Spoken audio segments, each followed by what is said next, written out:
Oke, ya teman-teman, bersyukur gitu ya kita masih bisa, membuka mata kita pada pagi hari ini. Bersyukur juga kita, masih diberikan nafas kehidupan nih sama Tuhan dan diberikan kesempatan untuk berkumpul bersama-sama di sini bareng-bareng, bisa, melihat satu sama lain gitu ya, meskipun ada yang off cam nggak apa-apa, mungkin kita bisa lihat pakai mata batin gitu ya satu sama lain. Bersekutu bersama di sini memuji Tuhan.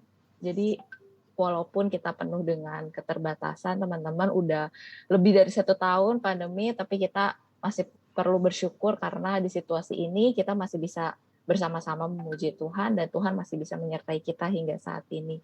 Yuk teman-teman kita mulai ibadah ini dengan memuji Tuhan Allah kita. Kita boleh nyanyikan sebuah pujian, nyanyikanlah nyanyian baru.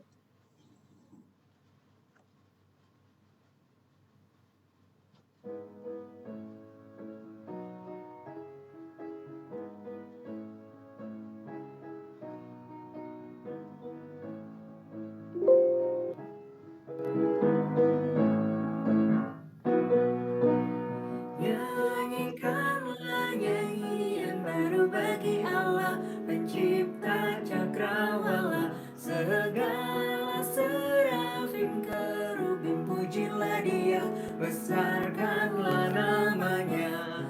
Bersorak-sorai bagi rajamu, bersorak-sorai bagi rajamu. Puji Dia, wahai mentari, wahai bulan, sembahlah Dia terus. Dan wahai bintang, bintang terang yang gemerlapan, muliakan penciptamu. Bersorak-sorai bagi rajamu, bersorak-sorai bagi rajamu.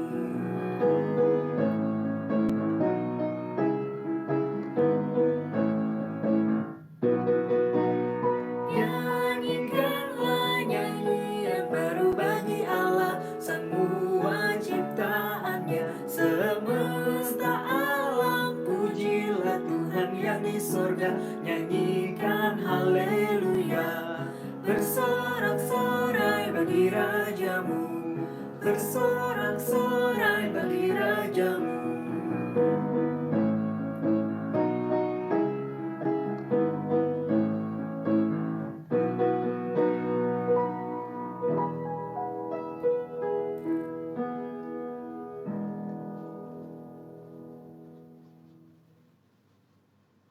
Pertolongan kepada kita ialah di dalam nama Tuhan yang menjadikan langit dan bumi, yang kasih setianya kekal selama-lamanya.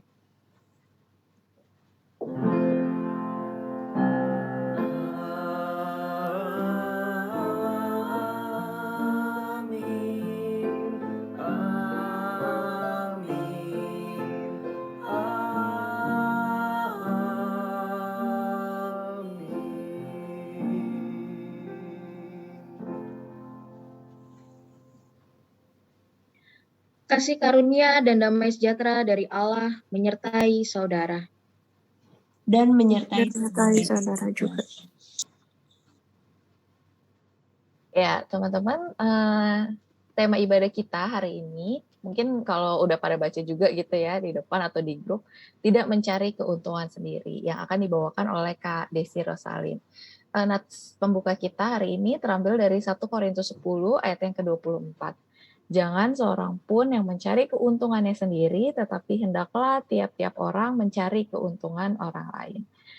Teman-teman, ayat ini singkat sih ya sebenarnya, terkesannya simple gitu. Tapi berat banget loh sebenarnya untuk diaplikasikan ya. Ya namanya juga manusia gitu. Siapa sih yang nggak mau untung ya kan? Di sini yang nggak mau untung mungkin boleh angkat tangannya, pasti semuanya mau untung nggak sih? Tapi kalau kita ngomongin keuntungan tuh ya nggak melulu soal materi ya. Kalau ngomongin cuan gitu kan ya. Tapi lebih jauh lagi di sini kita ngomongin keuntungan ini berbicara tentang kepentingan atau keinginan. Mungkin kalau di situasi yang biasa-biasa aja gitu, ya kita mikirnya gampang lah untuk nggak mendahulukan kepentingan pribadi kita gitu kan ya. Tapi nyatanya gimana teman-teman? apa benar kita selalu bisa mendahulukan kepentingan orang lain atau orang banyak di atas kepentingan pribadi kita? Saya rasa mungkin seringkali kecenderungannya pasti kita lebih mikirin kepentingan kita dulu kali ya, keinginan kita dulu yang penting dibandingkan orang lain. Ya nggak bisa dipungkiri sih, itu memang adalah kelemahan manusia. Tapi teman-teman, mari saat ini kita boleh yuk menyadari kelemahan kita tersebut dan kita mau lebih mengandalkan Tuhan. Sambil kita mengangkat sebuah pujian, saya beri waktu teman-teman untuk berdoa secara pribadi. Bait yang pertama akan dinyanyikan oleh wanita, sedangkan yang pria berdoa. Bait yang kedua dinyanyikan oleh pria dan yang wanita berdoa, lalu bait yang ketiga kita mau nyanyikan bersama-sama. Mari bersama kita boleh akui segala perbuatan, perkataan, dan pikiran kita yang kurang berkenan di muka Tuhan Yesus. Di muka Tuhan Yesus, betapa hina diriku, ku bawa dosa-dosaku di muka Tuhan Yesus. Di muka Tuhan Yesus tersungkur karena dosaku, ku buka kerinduanku di muka Tuhan Yesus.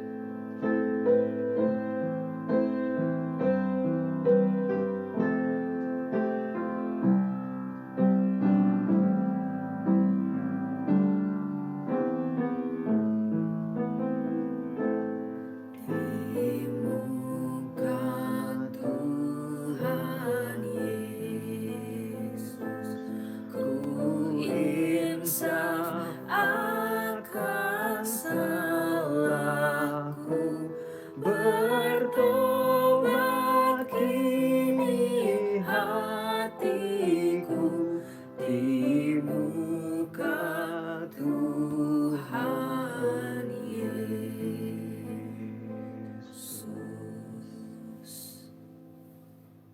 Bagi kita yang telah mengakui segala dosa kita di hadapan Tuhan, terimalah berita anugerah yang terambil dari Yesaya 41 ayatnya yang ke-10. Janganlah takut sebab aku menyertai engkau. Janganlah bimbang sebab aku ini Allahmu. Aku akan meneguhkan, bahkan akan menolong engkau. Aku akan memegang engkau dengan tangan kananku yang membawa kemenangan.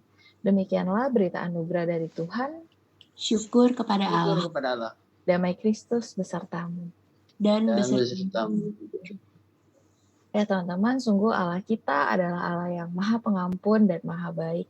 Dia selalu ada untuk kita di setiap situasi dan kondisi. Kita adalah manusia yang penuh kelemahan dan dosa telah diselamatkan olehnya. Yuk, mari bersama kita nyanyikan sebuah pujian, You Are My All in All.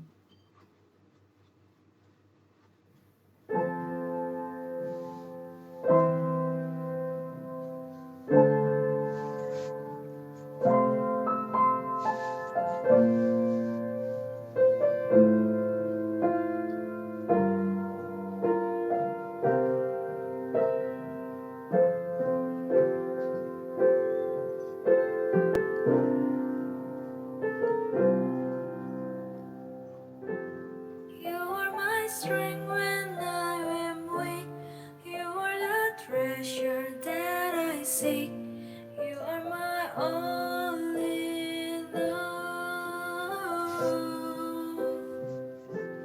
Seeking you as a precious jewel, Lord, to give up I be a fool. You are my all in all.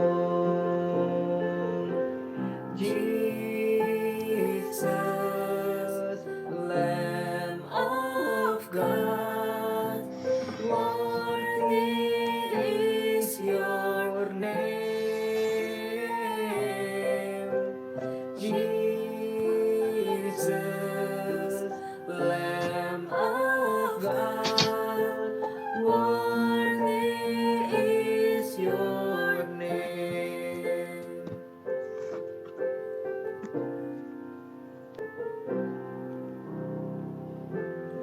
taking my sin, my cross, my shame. Rising again, I bless your name. You are my all in all. When I fall down, you pick me up. When I am dry, you fill my cup. You are my all in all. Jesus, Lamb of God, worthy is your name. Jesus, Lamb of God, worthy is your name.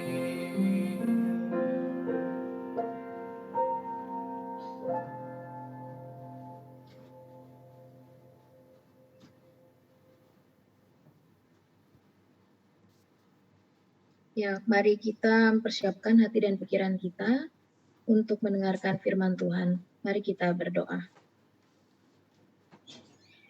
Ya Tuhan Allah Bapa kami yang sungguh sangat baik, Engkau telah memberi kami kesempatan ya Tuhan untuk kami boleh bersekutu, kami boleh mendengarkan firman Tuhan.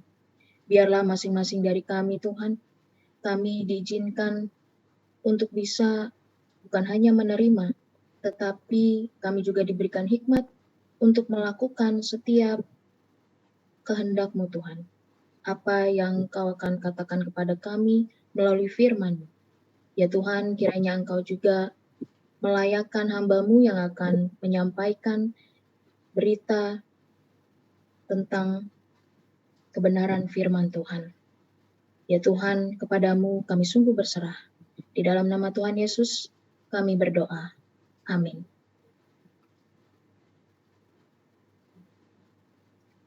Mari kita bersama-sama membuka Alkitab kita. Kita akan baca dari kitab Nehemia pasal 5 ayat 14 sampai 19. Saya akan bacakannya untuk kita semua. Pula sejak aku diangkat sebagai bupati di tanah Yehuda, yakni dari tahun ke-20 sampai tahun ke-32 pemerintahan Artasasta, jadi 12 tahun lamanya, aku dan saudara-saudaraku tidak pernah mengambil pembagian yang menjadi hak bupati. Tetapi para bupati yang sebelumnya, yang mendahului aku, sangat memberatkan beban rakyat. Bupati-bupati itu mengambil dari mereka 40 shikal perak sehari untuk bahan makanan dan anggur. Bahkan anak buah mereka merajalela atas rakyat. Tetapi aku tidak berbuat demikian, karena takut akan Allah. Aku pun memulai pekerjaan tembok itu, walaupun aku tidak memperoleh ladang. Dan semua anak buahku dikumpulkan di sana khusus untuk pekerjaan itu. Duduk pada mejaku orang-orang Yahudi dan para penguasa, 150 orang. Selain mereka yang datang kepada kami dari bangsa-bangsa sekeliling kami. Yang disediakan sehari atas tanggunganku ialah seekor lembu, 6 ekor kambing domba yang terpilih, dan beberapa ekor unggas, dan bermacam-macam anggur dengan berlimpah-limpah setiap 10 hari. Namun, dengan semuanya itu, aku tidak menuntut pembagian yang menjadi hak bupati, karena pekerjaan itu sangat menekan rakyat. Ya Allahku, demi kesejahteraanku, ingatlah segala yang kubuat untuk bangsa ini. Demikianlah firman Tuhan. Berbahagialah kita yang mendengarkan serta memeliharanya dalam kehidupan sehari-hari. Haleluya.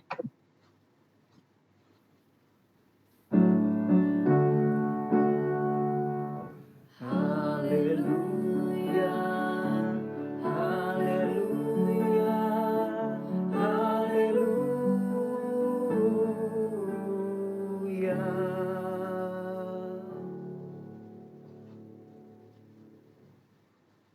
Boleh slide-nya?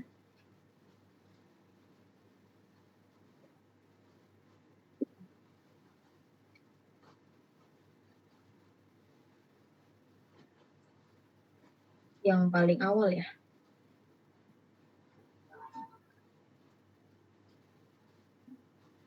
Oke. Ya, selamat pagi semuanya. Salam kenal ya. Ya pagi, Pagi, shalom. Kak. Shalom. Pagi, shalom. Iya, rekan-rekan, tema kita hari ini adalah tidak mencari keuntungan sendiri. Next. Ya. Kalau ditanya kebutuhan apa sih yang paling penting dalam kehidupan kita? Saya mau tanya Ibu Penatua deh, Ibu Felicia. Kebutuhan apa yang paling penting menurut, saya panggil kakak apa ibu nih jadinya? Nama aja, Kak. Felicia aja ya. Iya. Udara, Kak. Udara, kenapa udara? Kalau nggak ada udara, mau ngapain pun nggak bisa. Nggak bisa hidup juga ya? Nggak bisa. Ada lagi nggak yang lain selain udara? Kalau ditanya 2 deh yang paling penting. Nyawa kali ya. Nyawa, udara. Dua-duanya menyangkut kehidupan ya. Oke, thank you ya Felicia. Sekarang tadi udah cewek, aku mau tanya satu orang lagi. Saya mau tanya sama Aaron Sebastian Surya. Ya, Kebutuhan apa yang paling penting menurut kamu saat ini? kebutuhan yang paling penting menurut saya uang ya. Uang. Oke. Kenapa uang? Tanpa uang, jadi nggak bisa makan, nggak bisa beli kebutuhan yang lain. Apalagi kalau lagi pandemi kayak gini, bahkan oksigen udara pun tadi ya harus pakai uang dibeli. Bayarnya pakai uang ya? Iya, nggak pakai daun Kak. Oke. Iya, betul. Thank you ya, Aaron. Ya, rekan-rekan, memang kalau ditanya kebutuhan apa yang paling penting, pasti kita semua langsung berkaca pada diri sendiri gitu ya. Apa sih yang paling penting? Kalau ditanya pasti banyak. Cuman tadi saya mintanya kan kalau nggak 1 atau 2 gitu ya. Tapi kalau misalnya dijabarkan, pasti masing-masing dari kita nggak ada yang kebutuhan apa yang paling penting. Semua berasa kayaknya penting banget gitu. Sampai nggak bisa ditentukan. Cuma karena diminta 1 atau 2 ya udahlah disebutin aja gitu ya. Tadi Felicia bilang udara sama nyawa. Pasti yang lain juga setuju. Iya benar juga sih, udara butuh, nyawa juga ya. Kalau nggak ada nyawa kita nggak bisa ngapa-ngapain begitu ya. Terus tadi Aaron bilang uang. Betul, di saat pandemi begini siapa sih yang nggak butuh uang? Beli tabung oksigen aja tadi dibilang, ya kita butuh uang. Apalagi harganya ya lumayan begitu ya, di saat pandemi begini. Nah, tapi itu berkaca dari diri sendiri. Nah, kalau misalnya next kita lihat apa sih kebutuhan paling mendasar. Next. Nah, ini saya mengambil salah satu teori yang paling terkenal, tentu rekan-rekan pernah dengar ya. Ini namanya adalah piramida kebutuhan manusia menurut Maslow. Nah, yang paling bawah ini adalah kebutuhan yang mendasar, physiological needs, kebutuhan fisiologi. Kalau kata Maslow, yang paling mendasar itu ya yang biasa kita tahu, sandang, pangan, papan gitu ya. Udah 3 ini aja. Nah, kenapa menurut Maslow ini yang paling mendasar? Karena kalau ini udah terbutuhi semua, yang kebutuhan fisiologi, maka akan ada lagi nih di atasnya kebutuhan keamanan, kebutuhan memiliki, kebutuhan kasih sayang gitu ya. Sampai yang paling atas nih, yang mengkerucut ini, kebutuhan akan aktualisasi diri. Nah, tapi saat ini saya nggak akan bahas semuanya, cuma beberapa aja yang saya bahas. Nah, kalau tadi kita lihat dari Nehemia, yang dikatakan oleh Nehemia, kira-kira itu masuk ke yang piramida tingkatan yang mana nih menurut Sisilia? Kalau tadi Nehemia bilang dia nggak ngambil haknya yang sebagai bupati begitu ya. Yang mana kira-kira? Masuk ke yang mana nih? Sebenarnya kalau udah Nehemia dia udah ke, nggak tahu sih, menurut aku udah ke self actualization ya. No, yang paling mengkerucut ya, paling Iya, atas. soalnya dia kan, maksudnya dia punya jabatan ya di situ ya. Hmm, Lebih, maksud udah bukan sekedar materi lagi kan. Dia udah ada jabatan yang diakui gitu sama semua orang. Ya nggak sih? Jadi ada aktualisasi dirinya. iya. Nah, jadi kalau kita lihat dari kisah Nehemia, itu karena dia udah yang paling atas nih, berarti secara nggak langsung bisa dibilang ya kebutuhan fisiologinya dia udah dapet.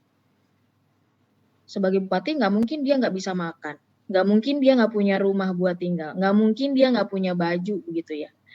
Nah, tinggal yang paling atas nih self actualization. Nah, rekan-rekan kalau misalnya kita lihat di zaman sekarang nih, itu bukan hanya yang paling bawah nih kebutuhan fisiologi, tetapi sudah banyak yang langsung mengkerucut paling atas kebutuhan akan aktualisasi diri. Kalau rekan-rekan lihat di Instagram begitu ya atau di TikTok, itu yang paling banyak kelihatannya yang mana? Semuanya soal aktualisasi diri. Ini pengen menunjukkan begitu ya. Pengen ini loh gue. Nah, itu adalah salah satu kebutuhan yang saat ini menurut banyak orang itu yang paling penting. Karena kalau misalnya saya nggak bisa melakukan itu, ya saya nggak bisa diakui, dan itu juga nyambung tuh ke tadi si Eren ya bilang ya, butuh uang. Kalau nggak banyak viewersnya, kalau nggak banyak orang yang ngeliat, bukan hanya gue nggak dianggap, tapi juga gue nggak bakalan bisa punya uang gitu ya. Nah, itu semata-mata semuanya itu saling terkait. Nah, yang namanya kebutuhan itu pasti sesuatu yang mau nggak mau harus terpenuhi gitu. Nah, tapi kalau kita lihat si Nehemia ini, mungkin dari kita bisa ada juga yang berpikir, loh Nehemia kan udah punya semua, dia gampang dong, dia udah bisa perutnya udah terpenuhi, dia nggak lapar, dia punya semua-muanya, gampang yang paling atas. Nah, kalau kita bicara soal korupsi, itu udah masuk ke yang mana? Kalau menurut Debbie? Korupsi.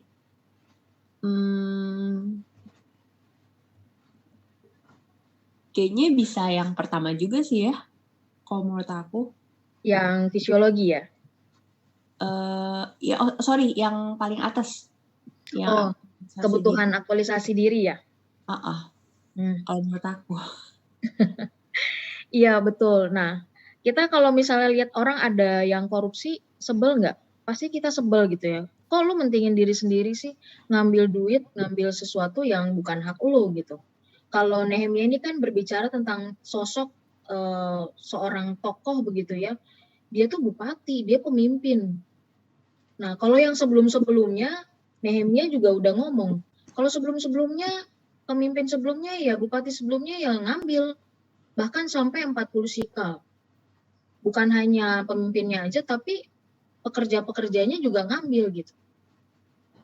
Nah, kita merasa sebel, merasa kesal gitu kan. Kenapa sih pemimpin-pemimpin kita tuh kurang apa sih?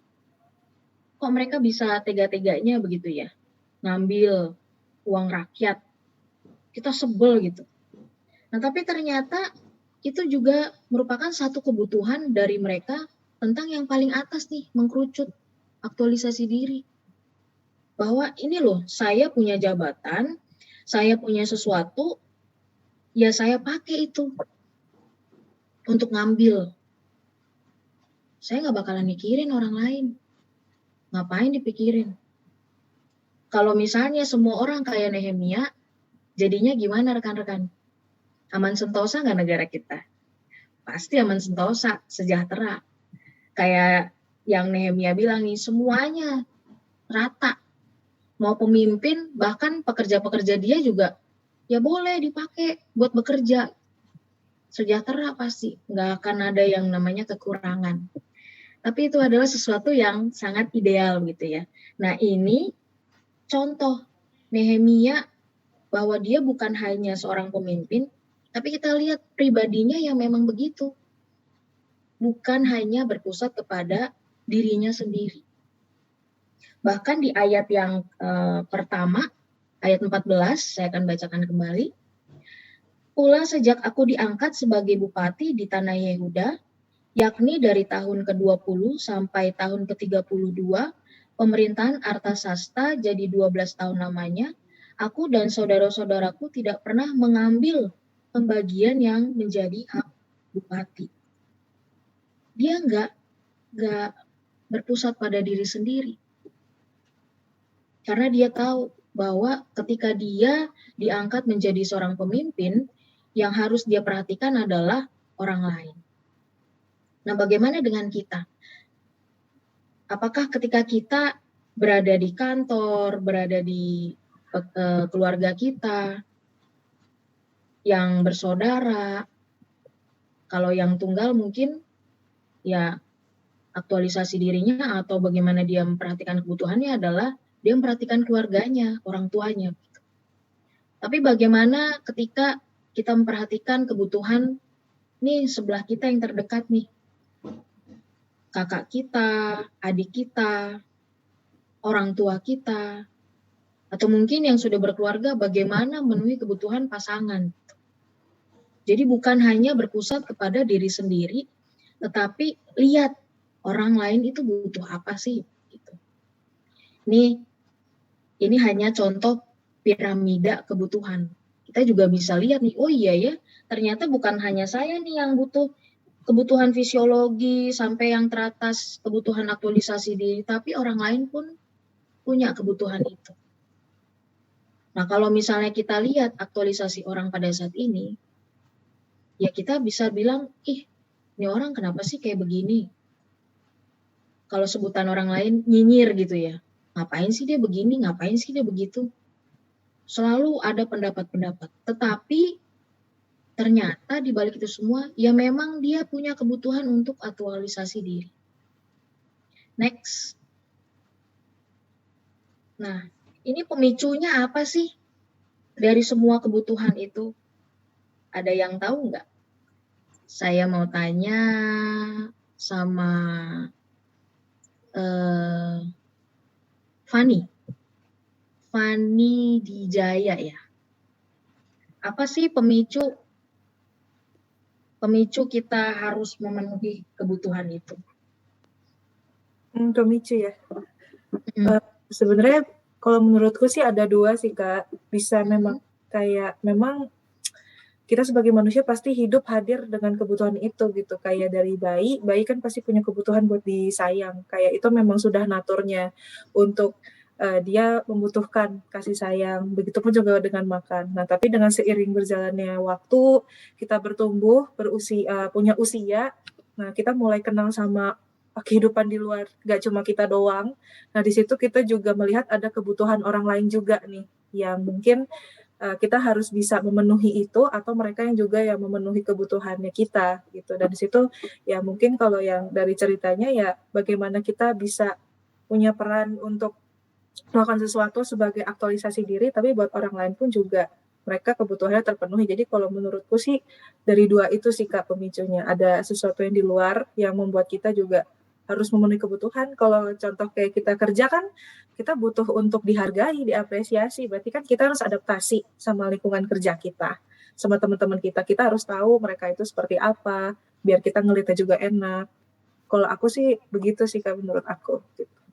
Oke. Thank you ya Fani. Nah, ya rekan-rekan betul apa yang dikatakan oleh Fani, bahwa ya ada faktor diri sendiri juga faktor di luar nih pemicunya gitu. Kalau misalnya tadi Fani bilang, nih kebutuhan waktu masih bayi nih ya harus dikasih makan, ya dari dirinya sendiri memang gue butuh makan, gue butuh ini gitu. Jadi memang pemicunya dari diri sendiri. Tetapi ada pemicu juga dari faktor di luar. Nah, mungkin kalau berbicara soal lingkungan kerja, kita lihat bahwa wah, teman kita nih ketika dia butuh untuk aktualisasi diri atau dia butuh satu penghargaan dalam dirinya, kita lihat dia buat curang. Terus ternyata nggak cuma satu nih orangnya. Teman kita di kantor ada satu lagi. Begitu juga.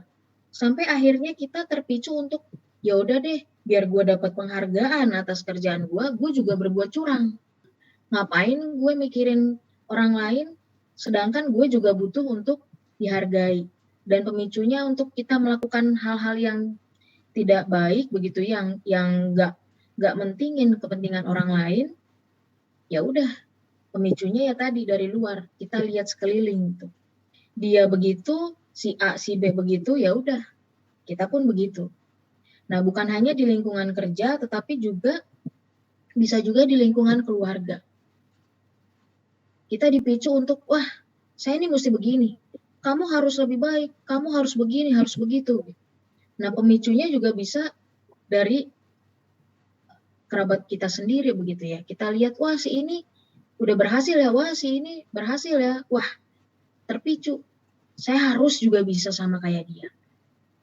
Nah, kalau di lingkungan yang lebih luas lagi, masyarakat kita, apa yang dipicu? Sama. Kalau kita lihat semua yang tadi saya bilang di Instagram, wah, nih orang nih bisa terkenal, bikin konten yang nyeleneh, konten yang istilahnya nggak bagus gitu ya, konten yang menurut kita ini nggak mendidik banget begitu ya. Tapi ternyata itu yang laku.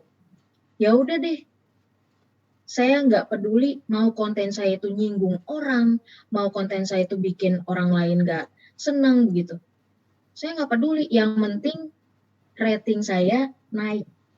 Nah, itu yang masyarakat kita pada saat ini begitu ya. Nggak akan mikirin yang lain. Pokoknya yang terbaik itu adalah pemenuhan diri kita sendiri. Next. Nah, kalau kita bicara tadi soal pemicu, maka ada juga nih penghalangnya. Kira-kira apa sih penghalangnya? Saya mau tanya ke Rifani Grace ya.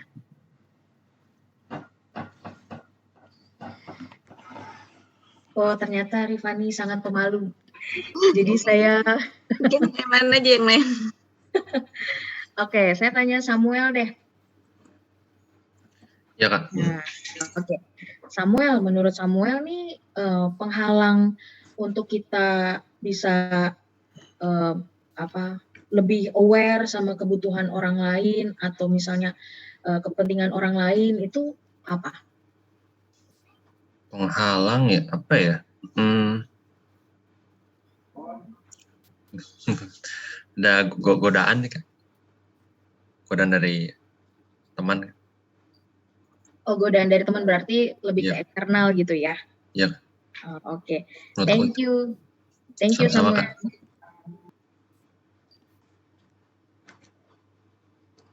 Saya mau tanya ke Gin Yogi deh. Kalau menurut kamu penghalang untuk kita bisa aware sama kebutuhan orang lain itu apa? Ego, Kak. Ego ya? Iya. Oke. Berarti itu dari diri sendiri ya? Iya, Kak. Oke. Thank you. Oke, Kak. Nah, kalau misalnya kita lihat penghalangnya, kenapa sih susah banget kita mau aware sama kepentingan orang lain? Kalau kita lihat, kira-kira Nehemia ada nggak sih penghalangnya untuk bisa dia aware sama orang lain? Nggak ada ya. Kalau tadi Gin Yogi bilang, ya ego Kak, dari diri sendiri. Tapi kalau jadi Nehemia, bisa nggak dia mengutamakan egonya? Mengutamakan bahwa, ya saya nih yang duluan nih, saya harus memenuhi kebutuhan saya. Bisa. Semua orang bisa, kita semua bisa untuk berperilaku mementingkan ego. Tapi sayangnya, bukan sayangnya sih, untungnya, karena kita adalah anak-anak Tuhan, dan Nehemia udah lebih dulu memberikan contoh yang sangat baik. Dia melakukan itu gak ngambil haknya sebagai bupati, karena penghalangnya satu, Tuhan. Nah, kita juga sebagai anak-anak Tuhan, penghalangnya cuma satu. Penghalang untuk kita tidak, kita harus mementingkan kepentingan orang lain, bukannya nggak aware sama kepentingan orang lain, ya cuma Tuhan. Karena Tuhan menyuruh kita, menghendaki supaya kita lihatlah orang-orang di sekelilingmu. Bukan hanya kamu yang punya kepentingan. Semua orang pun punya kepentingan. Tetapi sebagai anak-anak Tuhan, contohnya dari apa yang kita baca hari ini, kita belajar dari Nehemia bahwa dia sadar bukan hanya kepentingan diri sendiri yang paling penting, tapi juga kepentingan orang lain. Next.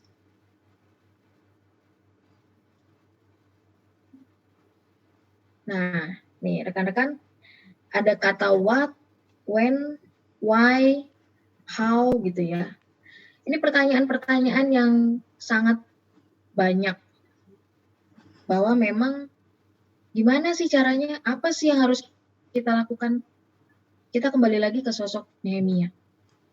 Kalau Nehemia itu menunjukkan sosok seorang pemimpin yang dengan tegas, dia katakan no untuk korupsi, no untuk ngambil hak orang lain. Tapi kita bukan berarti nunggu, ntar aja kalau gue udah jadi kayak Nehemia, gue jadi pemimpin, gue jadi bos, ntar aja, ntar mulu, kapan mulainya? Nah, jadi kita lihat bukan nunggu jadi pemimpin dulu, tetapi bisa untuk saat ini juga. Next. Nah, rekan-rekan tahu kan ini apa ya? Kalau misalnya disentuh satu, maka dia akan nyentuh yang lain. Begitu terus. Nah, itu adalah kenyataan dalam kehidupan kita. Ketika kita mementingkan ego kita, bahwa ini kepentingan gue duluan yang harus dipenuhi, maka kita akan nabrak yang lain. Nah, begitu juga dengan orang lain, dia akan nabrak yang lain, begitu aja terus-terusnya. Jadi ini adalah satu bentuk kesadaran, iya betul juga ya, kepentingan kita pasti akan kebentur dengan kepentingan orang lain. Intinya adalah ketika kita coba untuk melihat, ini ada kepentingan orang lain juga yang harus kita perhatikan, berarti kita nggak akan bentur yang lain, tapi justru kita akan membuat semuanya, kondisinya seperti yang dikatakan oleh Nehemia, sejahtera. Jadi rekan-rekan, kita lihat bukan lagi diri kita, tetapi juga orang lain. Next.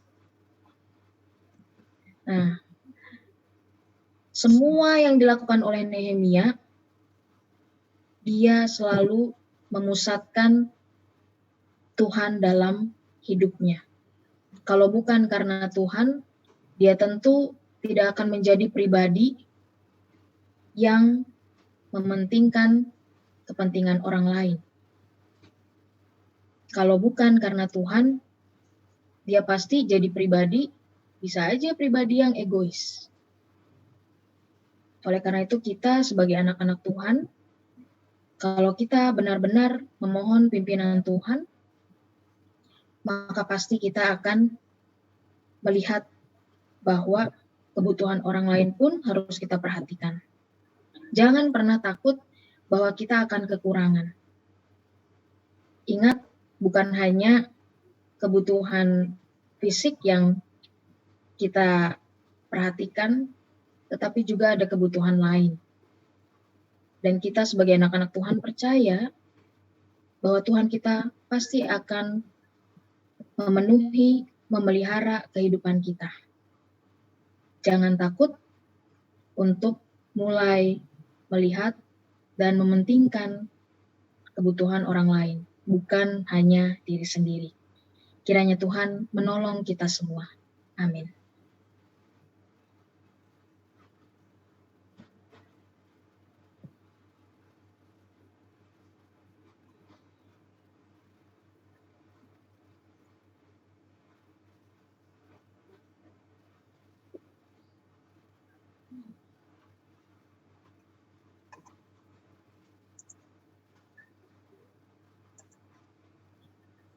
Bersama dengan gereja di segala abad dan tempat, marilah kita mengikrarkan pengakuan iman kita seturut dengan pengakuan iman rasuli yang berbunyi demikian. Aku percaya kepada Allah, Bapa yang Maha Kuasa, Khalik langit dan bumi, dan kepada Yesus Kristus, Anak yang tunggal Tuhan kita, yang dikandung daripada Roh Kudus, lahir dari darah Maria, yang menderita sengsara di bawah pemerintahan Pontius Pilatus, disalibkan, mati dan dikuburkan, turun ke dalam kerajaan maut. Pada hari yang ketiga, bangkit pula dari antara orang mati, naik ke surga, duduk di sebelah kanan Allah, Bapa yang Maha Kuasa, dan dari sana ia akan datang untuk menghakimi orang yang hidup dan yang mati. Aku percaya kepada Roh Kudus, gereja yang kudus dan am, persekutuan orang kudus, pengampunan dosa, kebangkitan orang mati, dan hidup yang kekal. Amin. Ya teman-teman, saat ini kita mau masuk ke doa syafaat kita. Ada beberapa pokok doa yang akan kita doakan bersama hari ini. Yang pertama kita mau bersyukur untuk firman Tuhan yang boleh kita dengarkan hari ini yang dibawakan oleh Kak Desi. Kita juga mau berdoa untuk gereja kita, GKI Samanhudi, dengan setiap komisi yang ada di dalamnya.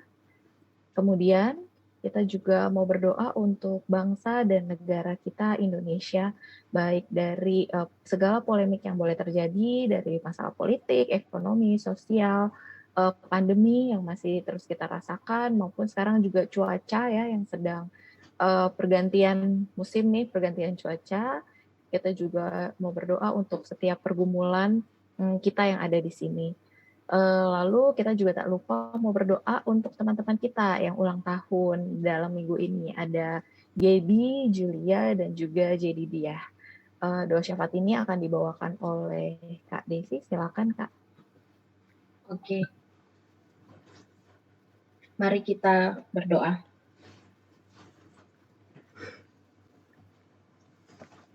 Ya Tuhan Allah Bapa kami sungguh bersyukur untuk firman Tuhan yang telah mengingatkan kami, mengajarkan kami untuk menjadi pribadi yang tidak mementingkan diri sendiri, tetapi juga melihat kepentingan orang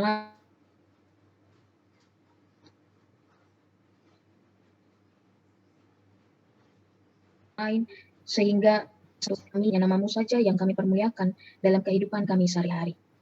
Kami berdoa ya Tuhan pada saat ini untuk jemaat-Mu GKI Samanhudi, setiap komisi yang ada, yaitu komisi pemuda, komisi remaja, komisi peranan, komisi lansia, komisi anak, dan lain-lain ya Tuhan.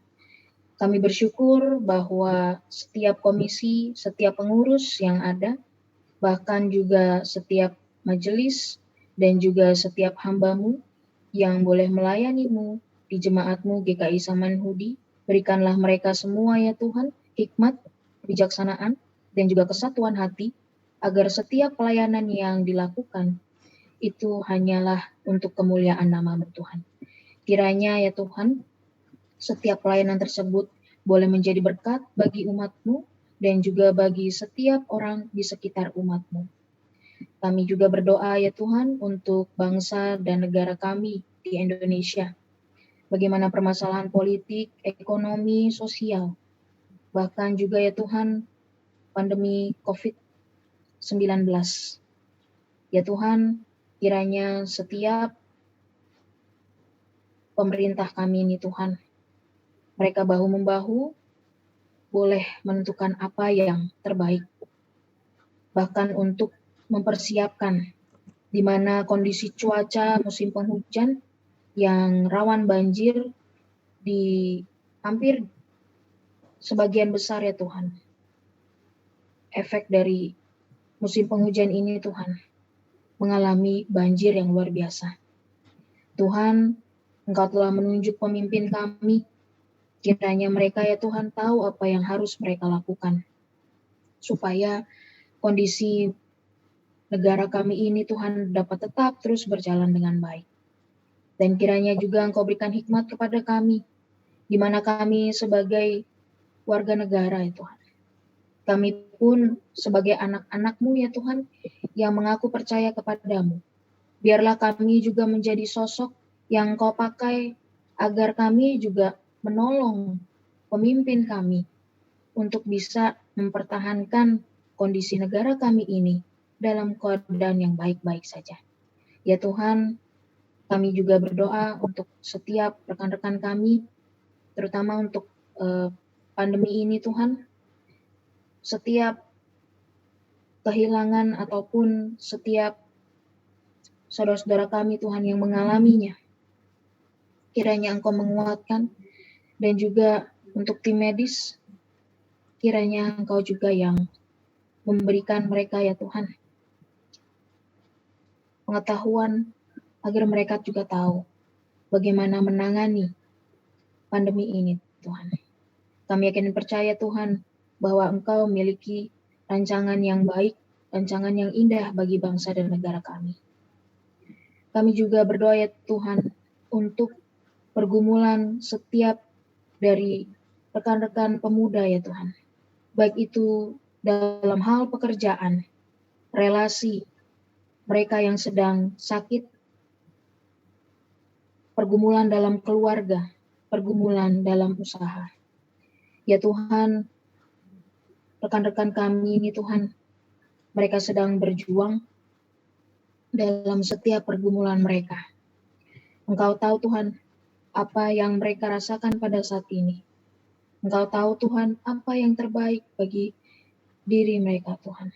Setiap pergumulan yang mungkin tak henti-hentinya mereka terus-menerus memohon hanya kepadamu Tuhan. Kiranya Engkau berikan mereka jawaban. Kiranya Engkau menolong mereka ya Tuhan. Untuk mereka berproses di dalam pergumulan mereka, mereka bisa bertumbuh iman ya Tuhan dalam pergumulan mereka masing-masing.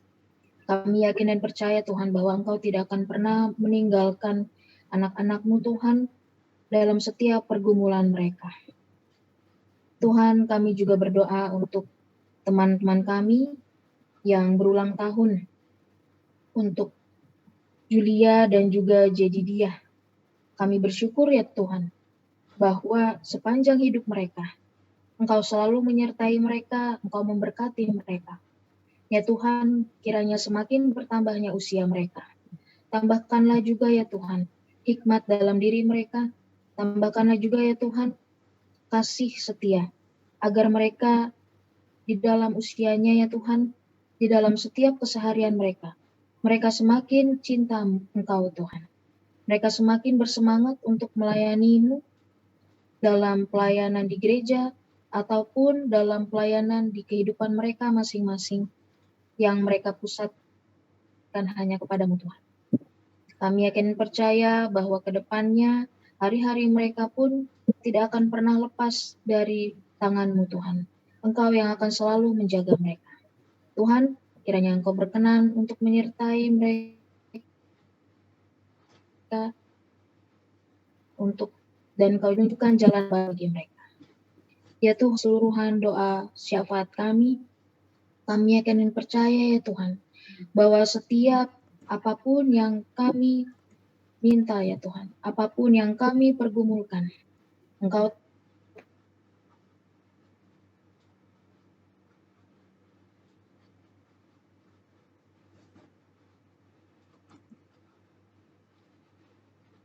tahu apa yang terbaik.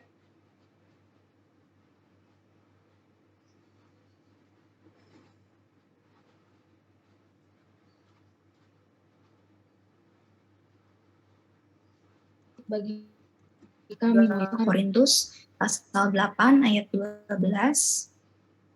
Sebab jika kamu rela untuk memberi, maka pemberianmu akan diterima. Kalau pemberianmu itu berdasarkan apa yang ada padamu, bukan berdasarkan apa yang tidak ada padamu.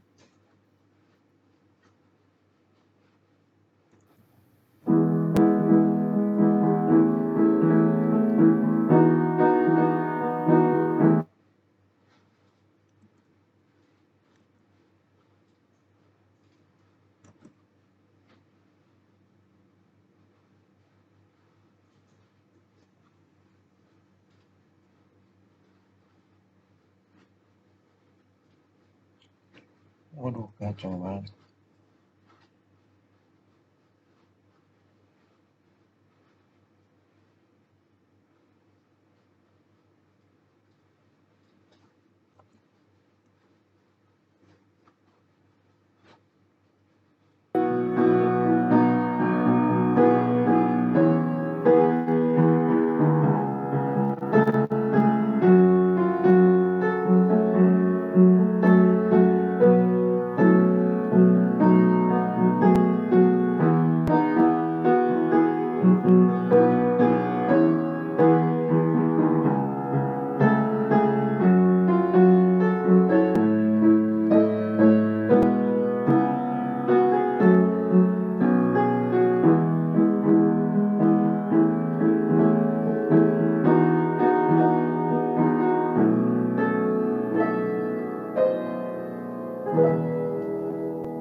Mari kita berdoa.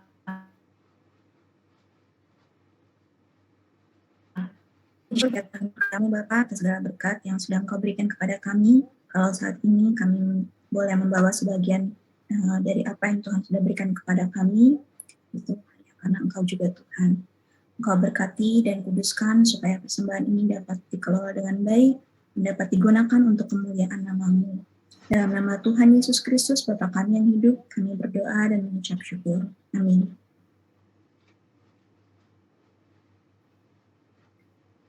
Ya, teman-teman, melalui firman hari ini kita sudah sama-sama belajar gitu ya untuk tidak mencari keuntungan kita sendiri.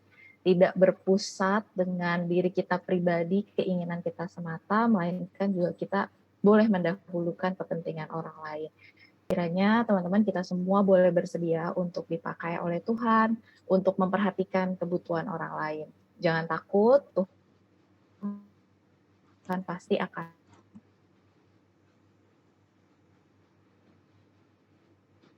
terus memelihara kita dan akan berada di apapun. Sebagai penutup, yuk mari kita bersama nyanyikan pujian di jalan hidup yang lebar sempit.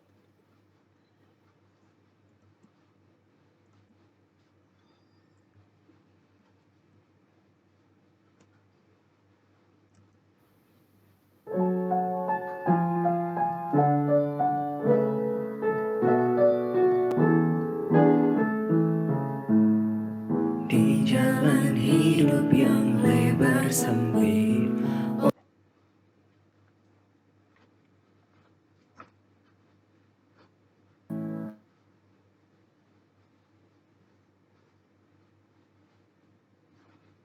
tolong terang memancarkan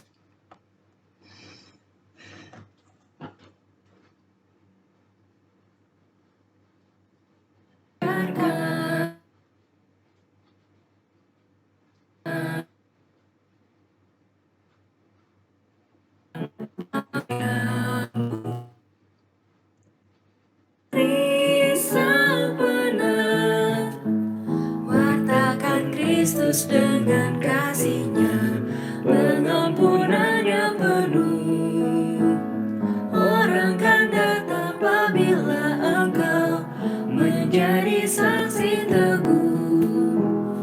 Pakailah aku, jalan berkat-Mu memancarkan cahaya-Mu.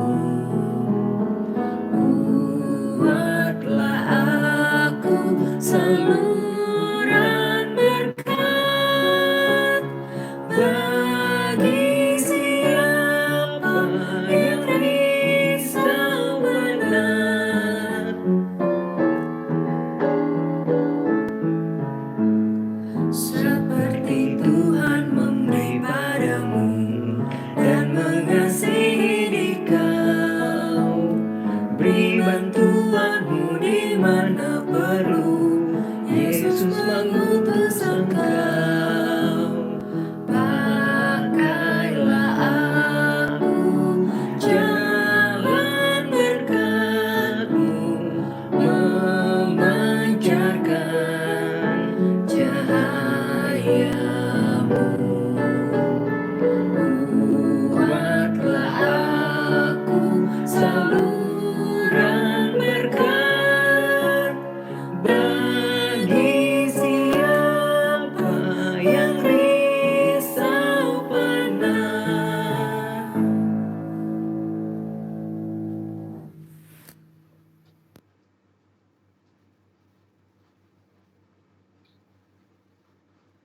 Rekan-rekan yang dikasihi Tuhan, ibadah kita selesai, maka marilah kita bersama-sama mengarahkan hati kepada Tuhan. Kami mengarahkan hati kami kepada Tuhan. Jadilah sakti Kristus, Syukur kepada Allah, terpujilah Tuhan. kini dan selamanya. Pulanglah dan terimalah berkat dari Tuhan. Tuhan memberkati engkau dan melindungi engkau. Tuhan menyinari engkau dengan wajah-Nya dan memberi engkau kasih karunia. Tuhan menghadapkan wajah-Nya kepadamu dan memberi engkau damai sejahtera. Amin.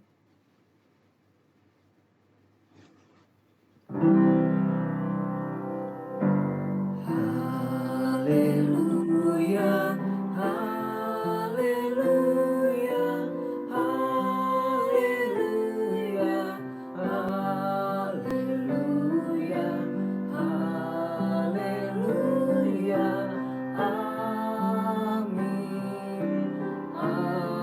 amin,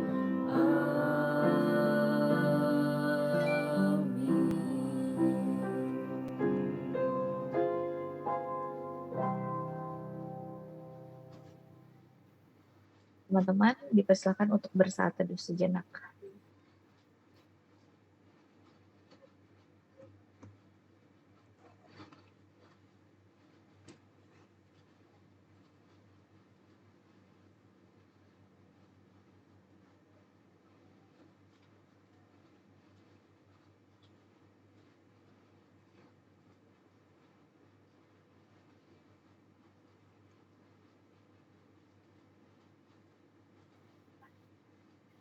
Ya, teman-teman, kebaktian kita hari ini sudah selesai. Sebelumnya mungkin aku mau sapa-sapa dulu. Tadi aku dapat ini bocoran. Ada yang baru ya di sini. Ada yang baru bergabung bersama kita hari ini. Mungkin nggak mau ngaku ya. Tapi aku dapat bocoran nih. Ada Gratiani dan Cynthia. Lalu ada Yanto juga. Betul ya? Halo, mana ya wajahnya? Hai, Gratiani, Cynthia, Yanto. Halo Kak. Hai, selamat Halo bergabung. Cynthia. Iya, makasih Kak. Hai, selamat bergabung ya. Nanti kita boleh kebaktian lagi minggu depan gitu ya, untuk bergabung bersama di sini. Oke, boleh mungkin kita lanjut pengumumannya. Ya, minggu depan kita ada kebaktian pemuda lagi di jam yang sama, di platform yang sama, di Zoom, jam 9.30. Temanya mempersiapkan pemimpin baru yang dibawakan oleh Saudara Yonas Suryono. Jadi teman-teman pastikan minggu depan 9.30 kita bergabung bersama lagi ya untuk kebaktian pemuda. Ini adalah pelayan-pelayannya untuk minggu depan. Penatuannya ada penatua Rituan, liturgosnya berdua nih, rame, ada Hani sama Zerlin, pemusiknya Gracia, song leadernya Ivel dan Felicia, multimedianya Sandi, publikasi Gaby, dan editor audionya Kak Erna. Selamat melayani ya teman-teman untuk minggu depan, selamat persiapan. Oke, boleh dilanjut. Nah, teman-teman kita juga ada nih Samanhudi Tumbuh Bersama. Jadi ada kelas itu udah berjalan ya dari tanggal 11 September, tapi ini akan terus berjalan sih sampai nanti Oktober. Nah, minggu depan tuh di tanggal 25 ada juga kelasnya judulnya Decision Making. Jadi buat teman-teman nih yang mau join di kelas Samanhudi Tumbuh Bersama ini boleh banget langsung aja join di Zoom-nya atau mungkin nanti kontak-kontak aja di grup pemuda gitu ya untuk dapetin linknya. Dibawakan Pendeta Immanuel Christo nih ke 25 September. Boleh dilanjutkan? Nah, buat teman-teman di sini yang udah jago banget ya bahasa Inggrisnya, kita tuh ada kelas bahasa Inggris nih, English for Business Class. Sebenarnya dari tanggal 7 Agustus, tapi kelasnya masih akan terus ada sampai tanggal 6 November nanti.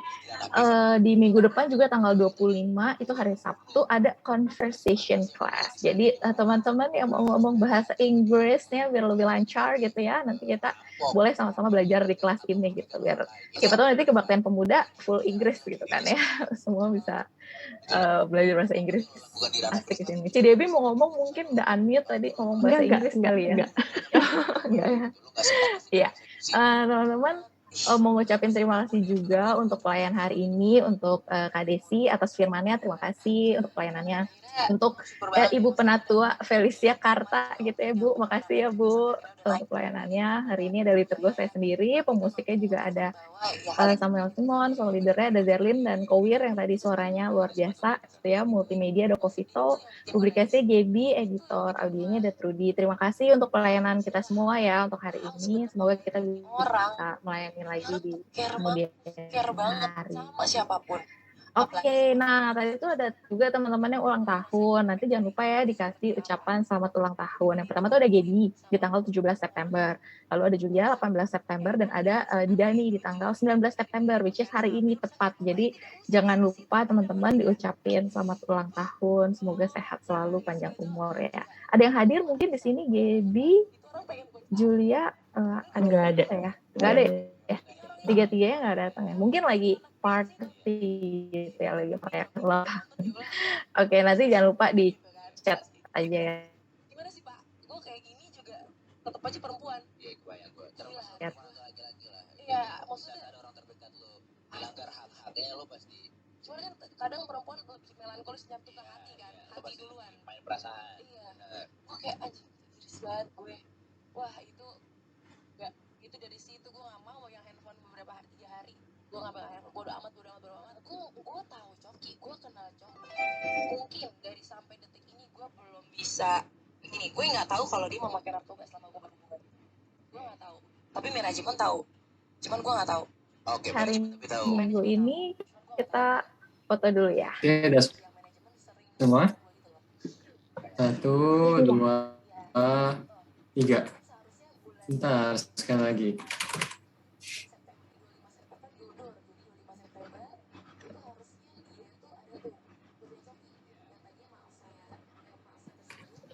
Terima kasih ya teman-teman, selamat hari Minggu. Ya, selamat hari Minggu semuanya.